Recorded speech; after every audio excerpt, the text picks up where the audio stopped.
Hey everyone, this is me Sumi Jha and welcome back to my YouTube channel Wine Learning Classes। Guys आज की video होने वाली है बहुत interesting क्योंकि आज का टॉपिक है हमारा ऑफ स्टडीज़। ये एक ऐसे है जिसको फ्रांसिस बेकन के द्वारा लिखा गया है। और अगर आप मेरे चैनल पे फर्स्ट टाइम आए हैं तो मेरे चैनल को सब्सक्राइब कर लीजिए और अगर वीडियो आपको अच्छी लगे तो वीडियो को लाइक ज़रूर करें और अपना कमेंट ज़रूर दें कि आपको वीडियो कैसी लगी। फीडबैक देना बहुत ज़रूरी है ताकि पता चले कि हमारा जो पढ़ाया है वो आप तक किस तरह से पहुँचा। ठीक है, मतलब किस तरीके से आपके दिमाग तक गया, अच्छे से पहुँचा कि नहीं पहुँचा, या कुछ कन्फ्यूज़न है तो हम अगले टाइम से जो है इम्प्रूव करने की कोशिश करेंगे। तो चलिए वीडियो को शुरू करते हैं। सबसे पहले जो फ्रांसिस बेकन, तो सबसे पहले हम इनके बारे में इंट्रोडक्शन लेते हैं थोड़ा सा ऑफ स्टडीज़ के बारे में और इसके जो हमारे राइटर हैं, है ना, एस्से के एसेइस्ट कह सकते हैं जो हैं, उनके बारे में थोड़ा समझेंगे। सो इंट्रोडक्शन में है the essay of studies by sir Francis Bacon is the first essay in the series of 10 essays published in 1597। 1597 में 10 एस्से की एक सीरीज आई थी जिसमें फर्स्ट एस्से था हमारा सर फ्रांसिस बेकन का ये ऑफ स्टडीज़। ठीक है, later it was received in 1612 with the edition of some more sentence and idea in it along with the alternation in some vocabulary terms. तो धीरे धीरे क्या हुआ, इसके अंदर और चीज़ें जो है वो रिवाइज करके डाली गई, एडिशन किया गया 1612 के अंदर और भी आइडियाज़ वोकैबुलरीज टर्म्स जो है वो इसके अंदर ऐड की गई।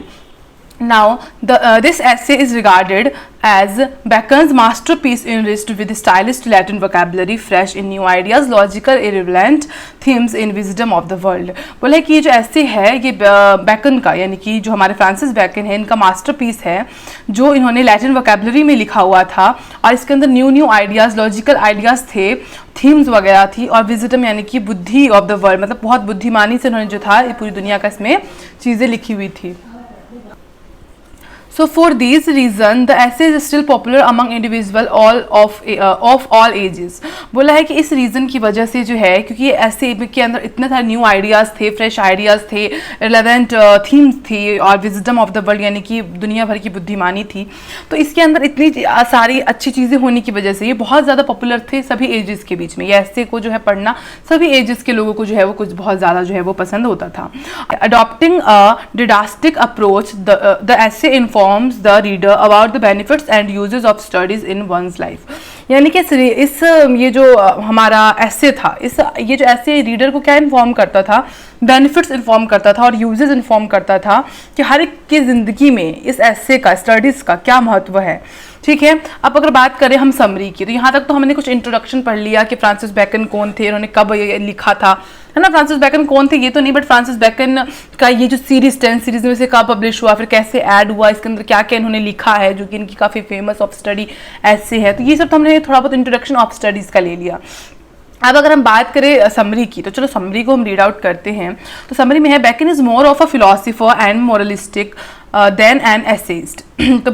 तो बोला है कि जो बैकन है ना वो ज़्यादा फिलोसोफर है, मोरलिस्टिक है एज कम्पेयर टू एसेइस्ट, यानी कि वो फिलोसोफर, दार्शनिक है, नैतिक है, निबंधकार से ज़्यादा वो ये सब चीज़ें ज़्यादा थे। येट ही रोट ऐसे because the form situated with in various ways. लेकिन हर इंसान जो है अपने लाइफ में कुछ डिफरेंट चीज़ें करना चाहता है तो उन्होंने इसको भी सूट करने की कोशिश की। He had a wide range of knowledge still he was thrifty in his matter and method. तो बोला है उन्होंने अपने नॉलेज को जो है वो बढ़ाने का सोचा। Therefore the form of the essay was most handy for his purpose. He adopted this form and the from the next page चलते हैं अगले पेज पे। Essays become the receptacles for his detached thought। detached का मतलब क्या होता है, detached का मतलब होता है अलग विचार और receptacle का मतलब होता है पात्र। and dispersed meditation they were packed with sound thoughts and high morals। देखो dispersed का मतलब मैंने क्या बोला, यहाँ पे dispersed भी हमारा लिखा हुआ है। dispersed का मतलब होता है बिखरे हुए ध्यान में जो है वो they were packed with sound thoughts। sound thoughts का मतलब होता है कि अच्छे विचार और high morals, उनके जो भी लिखते थे चीज़ें उसमें वो हाई थॉट्स होते थे, अच्छे विचार होते थे, उच्च नैतिक होती थी और अलग अलग थॉट्स, अलग अलग विचारों के साथ वो चीज़ों को रिप्रेजेंट करते थे अपने ऐसे के अंदर। Viewed from the point of studies proves a representative ऐसे of bacon.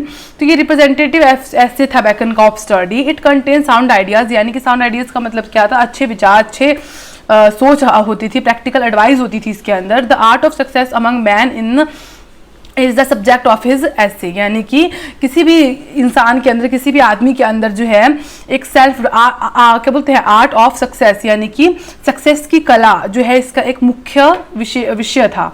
The present essay is no exception, it contain valuable advice for the reader as to what should is be their approach to studies. We find many dos and don'ts in it. तो क्या करना चाहिए, क्या क्या नहीं करना चाहिए, वो सब चीज़ें इस ऐसे के अंदर थी। According to the essayist we should not spend too much time over studies. तो एक एसेइस्ट के होने के नाते हमको ज़्यादा टाइम जो है वो स्टडीज़ में भी नहीं फोकस करना चाहिए। इट इज़ आइडलनेस, है ना। देखो कोई भी चीज़ अति जो है वो अच्छी नहीं होती। अगर हम स्टडी भी कर रहे हैं तो वो भी ओवर जो है वो ज़्यादा नहीं अच्छा होता। We should not read too much to make our language and speech और mental it is would showiness. तो बोला है कि अगर हम ज़्यादा अपने लैंग्वेज को बेटर करने के लिए सोचते हैं कि हाँ हम ज़्यादा पढ़ें, हमारा लैंग्वेज बेटर होगा, हमारा बोलने का तरीका अच्छा होगा, तो वो भी एक तरीके का क्या लगता है कि शो कर रहे हैं हम किसी को ज़्यादा पढ़ के दिखा के। Like foolish scholar we should not be guided by our bookish knowledge in our action and judgment. We should not simply hate or admire book. We should not read the book indiscriminately. On the other hand, we should not read properly because studies improve our nature and develop our ability. They give us pleasure, effective speech and business acumen. तो यहाँ पे क्या लिखा है कि foolish scholar, मतलब foolish scholar की तरह हमको, यानी कि बेवकूफ़ इंसान की तरह हमको जो है we should not be guided by our bookish knowledge. हमको अपनी बुकिश नॉलेज को ऐसा नहीं कि यूज़ नहीं करना चाहिए, हमको अपने एक्शन में, अपने जजमेंट में हमेशा जो है वो अपने बुक का जो है वो यूज़ करना चाहिए। बुकी नॉलेज का जो है हमको, बुकिश नॉलेज का जो है वो यूज़ करना चाहिए। जो चीज़ हमने पढ़ी है उनको रियल लाइफ में जो है वो उसका इस्तेमाल करना चाहिए। We should not simply hate और एडमायर बुक्स। हमको बुक्स से हेट नहीं करना चाहिए। We should not read the books indiscriminately. On the other hand we should read properly because study improve our nature. तो हमको जो है स्टडी करते रहना चाहिए, क्योंकि स्टडी से जो हमारा नेचर है वो इम्प्रूव होता है और हमारी जो एबिलिटी है वो डेवलप होती है। ठीक है, इसके बाद हम नेक्स्ट पेज पर चले। It is a well read man who can give sound plans and general advice. तो जो इंसान एडवाइस देता है, प्लान्स क्रिएट करता है, उसकी अलग एक बुक्स के थ्रू तो उसकी एक अलग वैल्यू होती है। बाद में हम बात करते हैं, but to get the list fruits of study we must combine them with experience. तो हमको एक्सपीरियंस करना चाहिए, जैसे बुक्स पढ़ने के बाद उसको अपने एक्सपीरियंस में भी जो है वो कंबाइन करना चाहिए। We should also acquire wisdom. Wisdom का मतलब क्या होता है? विजडम का मतलब होता है बुद्धि। From the observation of the world of man and nature. तो हमको जो है वो अपनी बुद्धिमानी से, अपनी बुद्धिमता से जो है ऑब्जर्व करना चाहिए वर्ल्ड, दुनिया के वर्ल्ड को, इंसानों के वर्ल्ड को और नेचर को उसके। Wisdom alone teach us to put study to the best use. Wisdom बुद्धि, अपनी बुद्धि से जो हम स्टडी का जो है काफ़ी अच्छे से यूज़ कर सकते हैं। Bacon further says that the practice of reading, writing as well as conversation make a man perfect.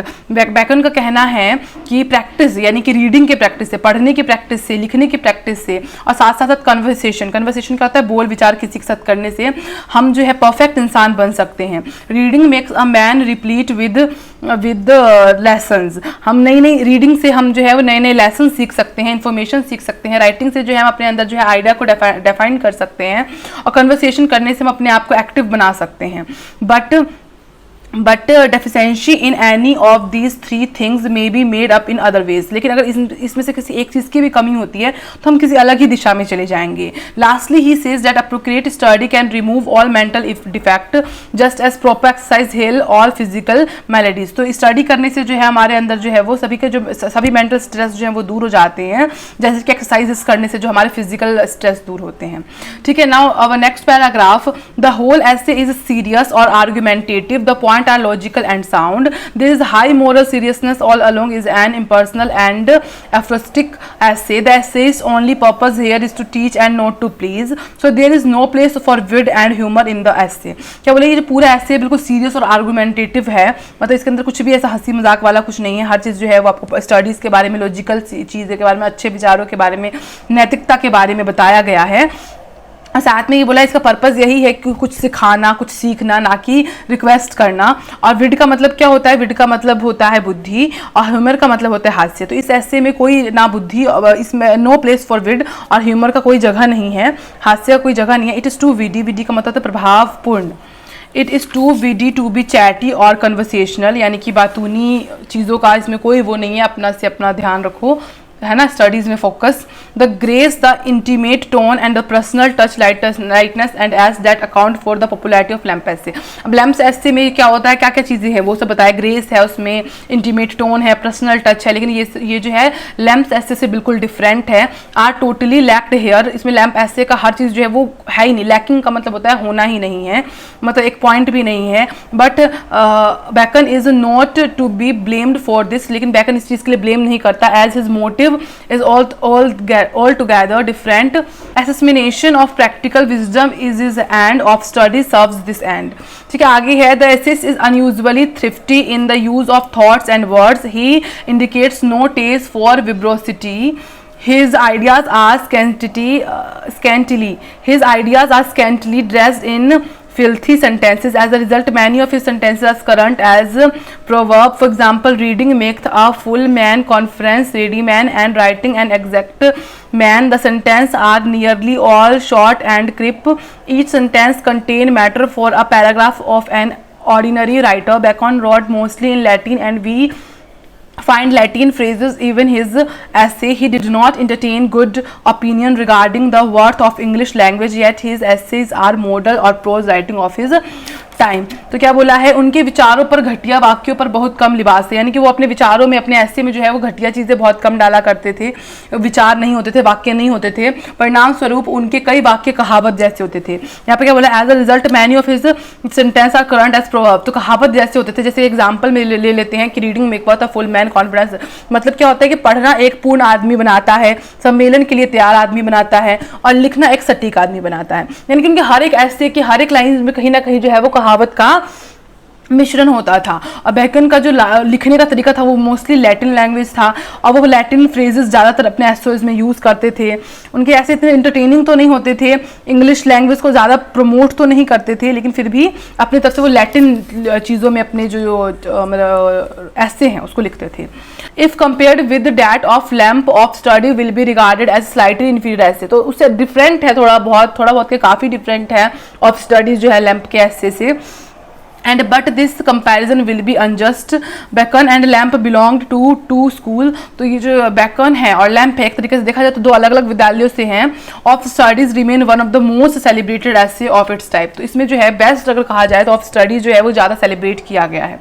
तो इसी के साथ हमारा ये जो essay है वो कंप्लीट होता है। I hope you like this video. If you like this video, then like, share and subscribe my channel, and also follow me on my Instagram. Instagram's ID link are present in description box, and also follow me on my Telegram. Telegram का भी link आपको description box में मिल जाएगा।